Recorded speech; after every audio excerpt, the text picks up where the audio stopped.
Gotta show you guys a quick video of a super low maintenance landscape ranch house, Kearney, Missouri. The customer actually came up with this rock, which I'm so pumped about. It's actually available down at 210 and 291 at that rock quarry down there.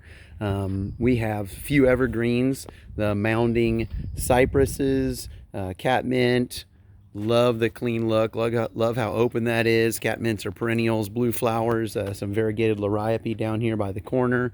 Very excited about the simple design with the edgers across the front, little blue stem grasses, loose strife or lithorum right there. Customer did the pots. Super simple, super easy, super clean lines. Super pumped about this corner I have to show you as well. This is the 18-inch edging. They just had such a small area.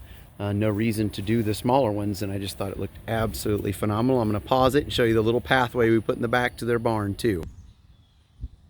Okay, same house, have a fire pit back patio here, real simple, and they just wanted a path leading out so they can push their barbecue grill over to the barn. Used a charcoal paver, real simple layout, not anything complex, polymeric sand. We had to add some soil on either side here just so that the pavers line up with the right elevation, so it's real easy to do the mowing. So anyways, thanks so much. Have an awesome day.